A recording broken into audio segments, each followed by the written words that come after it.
Good morning, everyone, and welcome to another episode of Java with Janine.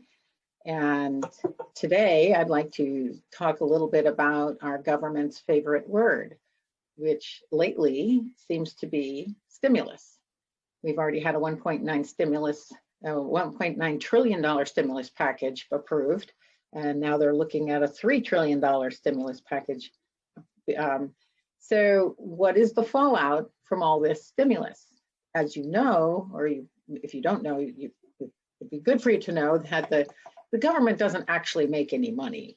The government only has the ability to print the money, tax the money, or borrow the money.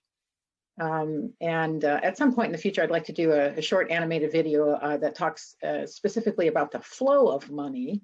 And if you remember from science class, the semi-permeable membrane in biology, the money only really flows one way. So it's once you see some of this discussion, it makes it much easier to kind of keep track of a lot of what's happening here. Essentially, what are the long-term implications? Because all of this money circulating in the economy might be really good, initially, but eventually there is a piper that has to be paid. So there are a couple things that happen. Inflation is one of them. So with all these dollars chasing at goods and services, et cetera, you're going to have an inverse relationship with gas. You're going to see gas prices go up as the dollar weakens because there's so much of it floating around. And that's what we're seeing. Gas has gone up in some areas 60, 70 cents a gallon. In fact, in California, it's over $5 a gallon. Well, we're seeing it, I've seen it as $3.20 here in Oregon. I know it was creeping up to $3 back in Maryland, down in North Carolina, still higher than it certainly was last year. So that's going to be a factor because you'll see those gas prices go up, maybe even more, is what they're predicting, especially with the shutting down of the Keystone Pipeline, which gave us some energy independence. But anyway, the other part of this is since the debt has to be paid, where is the preponderance of the money flowing to? It's important to know that as you know, the baby boomer generation is the largest. Actually, there is another generation that's larger than ours, it's the millennials. But the back half of the baby boomer generation, which is 1954 to 1964, is larger than the previous groups. And these folks are now retiring and starting to collect Social Security in greater numbers. So if you're figuring 10,000 people a day retiring and collecting Social Security, that's a huge drawdown in Social Security and Medicare. And we call them entitlements. You see them listed as entitlements in news and punditry.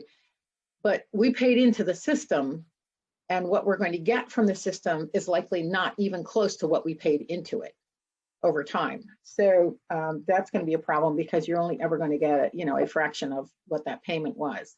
In fact, the average, interestingly, the average or the median Social Security payment is $1,200 a month.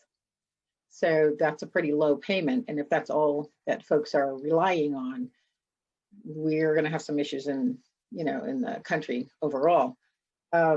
But yeah, so you've got Social Security, Medicare is going to be a huge drain on the government. And if you look at your Social Security statements, which most of you are probably going online to see, the paragraph about when it becomes quote unquote insolvent or when it changes is basically was 2035, now it's 2030, so it's not that far away. And so what's going to happen? In order to pay for all this, we're all going to have an increase in taxes. And when the government changes the tax code and increases taxes on businesses, that cost is pushed through to the consumer. It always happens that way. Even though the government had the largest revenue, or received the largest amount of revenue ever in taxes last year in March, April, and May, you still have these big deficits. So this is, we can anticipate there's going to continue to be a problem. So that's one reason to take a look at your 401ks and IRAs. And should we, if the tax code changes, which is what they're talking about doing, raising capital gains rate, raising or changing the tax brackets, you're not necessarily in retirement in a lower tax bracket. So should you be shifting income while the tax rates are still low? I don't anticipate they're going to change this year, but if they change the code, it would change for 2022 and beyond. So there's a good chance that if that happens, you know, capital gains rates are going to change, corporate taxes are going to change, and then your tax brackets are going to change. So it sounds pretty depressing, but yes, there's tax that's coming due, and how do you want to pay it? So that does affect all of your planning going forward, whether it's distribution planning or even legacy planning. So if you have questions about this, concerns about this, you want to know more about Roth conversions or other, you know, methodologies for trying to decrease taxes, feel free to give us a call, schedule a 15-minute call, schedule a meeting. Yeah, most everybody's doing Zoom meetings. They're very comfortable with that. And I will be in the office for a few days, mid-April, sorry, after the 15th or so. And then I'm hoping that the Maryland opens up and we can do a client event in May, maybe June at the rate they're going. So stay tuned and have a great week. If you have any questions, again, feel free to give us a call. Thanks.